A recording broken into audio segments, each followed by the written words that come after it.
Good morning friends. എല്ലാവർക്കും സുഖമല്ലേ? ഇന്ന് ഡെയിലി ബോക്സ് അല്ല കേട്ടോ, ഒന്ന് മാറ്റി പിടിക്കാം, ഒരു ചേഞ്ചൊക്കെ വേണ്ടേ. അപ്പോൾ ഇന്നൊരു മീൻകറി വെക്കാൻ ഒരാഗ്രഹം, ബാച്ചിലേഴ്സിൻ്റെ മീൻകറി. അപ്പം നിങ്ങൾ കരുതും ഇവൻ ഇത് തന്നെയല്ലേ ഇന്നലെ വെച്ചെന്ന്. അത് തന്നെ ഇത് എങ്ങനെ ഉണ്ടാക്കുന്നതെന്ന് കാണണ്ടേ. അങ്ങനെ നേരെ മാർക്കറ്റിൽ പോയി എല്ലാത്തിൻ്റെ വിലയൊക്കെ ചോദിച്ച് അവസാനം ഏറ്റവും കുറഞ്ഞു നോക്കി നമ്മൾ പറയുമല്ലോ, ചേട്ടാ ഒരു കിലോ മത്തി.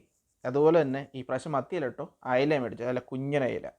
അങ്ങനെ മീനൊക്കെ വാങ്ങി റൂമിലെത്തിയിട്ട് ക്ലീനൊക്കെ ചെയ്ത് കട്ട് ചെയ്ത് വെച്ചു. ഇനിയാണ് കലാപരിപാടികൾ.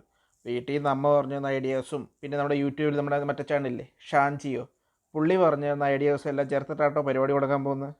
അങ്ങനെ വേണ്ട സാധനങ്ങളൊക്കെ അരിഞ്ഞ് വെച്ച് അതിനുശേഷം തീ കത്തിച്ച് ചട്ടി അടുപ്പത്ത് വെച്ച് എണ്ണ ഒഴിച്ച് ഒന്ന് ചൂടായി വരുമ്പോഴത്തേക്കും നമ്മൾ അരിഞ്ഞ് വെച്ച വെളുത്തുള്ളി ഇല്ലേ അത് ചേർക്കുക. ഇഞ്ചിയും ചേർക്കേണ്ടതാണ്, പക്ഷേ ഇവിടെ ഇഞ്ചി തീർന്നു പോയി, അതുകൊണ്ട് ഇഞ്ചി എടുത്തില്ല. നോക്കാം. പിന്നെ കുറച്ച് ചെറിയുള്ളി അരിഞ്ഞതും ഒരു 3 പച്ചമുളക് അരിഞ്ഞതും പിന്നെ കുറച്ച് പൊലിമ കിട്ടാൻ വേണ്ടി ഒരു കുഞ്ഞൻ സവോള അരിഞ്ഞതും എല്ലാം ചേർത്ത് വഴുത്താനായിട്ട് ഇട്ടു.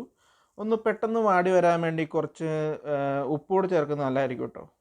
പച്ചമുളക് കീറിയാട്ടോ ഇട്ടേക്കുന്നത്. പിന്നെ കുറച്ച് കരിവേപ്പില ഇട്ട് അങ്ങനെ ഒന്ന് വാടി വരാൻ വേണ്ടി ഇട്ടു. അങ്ങനെ ഇളക്കി ഒരു ഗോൾഡൻ കളറായി വരുമ്പോഴേക്കും നമ്മൾ പൊടികൾ ചേർത്ത് കൊടുക്കണം. കുറച്ച് മഞ്ഞൾപ്പൊടി, കുറച്ച് മുളക് പൊടി, പിന്നെ കുറച്ച് മല്ലിപ്പൊടി.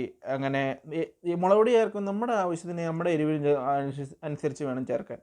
നിങ്ങൾ വിചാരിക്കും ഈ കുറച്ചെന്ന് പറയുന്നത് എനിക്ക് സ്പൂൺ കണക്കറിയില്ല. എൻ്റെ ഒരു അളവിന് വെച്ചിട്ട് എനിക്കത് വരത്തുള്ളൂ. പലർക്കും പല രീതിയായിരിക്കും കേട്ടോ. പിന്നെ നമ്മൾ നേരത്തെ ചൂടുവെള്ളത്തിയിട്ട് വെച്ചിരിക്കുന്ന കുടംപുളി ചേർക്കുക. കുടംപുളി ഞാൻ ഈ പ്രാവശ്യം വീട്ടിൽ നിന്ന് പോയപ്പം കൊണ്ടുവന്ന കേട്ടോ. അങ്ങനെ കുടംപുളി ഇട്ട വെള്ളവും എല്ലാം നമ്മൾ ചേർത്ത ചേരുവയും എല്ലാം കൂടി ഒന്ന് തിളച്ച് വരുന്ന സമയത്ത് നമുക്ക് കുറച്ച് നമ്മൾ കട്ട് ചെയ്ത് വെച്ചിരിക്കുന്ന മീൻ ചേർക്കുക. പിന്നെ ഒരു മീഡിയം ഫ്ലെയിമിൽ ഒരു 10 അല്ലെങ്കിൽ ഒരു 15 മിനിറ്റ് വെച്ച് വേവിക്കണം. അങ്ങനെ മീൻ കറിയൊക്കെ തിളച്ച് മറ്റേ വെള്ളമൊക്കെ പറ്റി ഒന്ന് വെന്ത് വരുന്ന സമയത്ത് നമ്മൾ വാങ്ങുന്നതിന് മുമ്പ് കുറച്ച് കറിവേപ്പിലയും കുറച്ച് പച്ച വെളിച്ചെണ്ണയൊക്കെ ഇട്ട് ഒന്ന് ചുറ്റിച്ചെടുത്ത് കഴിഞ്ഞാൽ മീൻ കറി റെഡി. പിന്നെ ഈ കറിയിൽ ഞാൻ കടുക് പൊട്ടിക്കുന്നില്ല കേട്ടോ. കടുക് പൊട്ടിക്കുന്ന സമയത്ത് നോക്കിയപ്പോൾ കടുവും തീർന്നിരിക്കുകയായിരുന്നു. ബാച്ചിലേഴ്സ് അല്ലേ, അതൊക്കെ കാണും. പിന്നെ വീഡിയോ ഇഷ്ടപ്പെട്ടാൽ ലൈക്ക് ചെയ്യുക, സപ്പോർട്ട് ചെയ്യുക. അടുത്ത വീഡിയോ കാണുന്നവരെ ബൈ.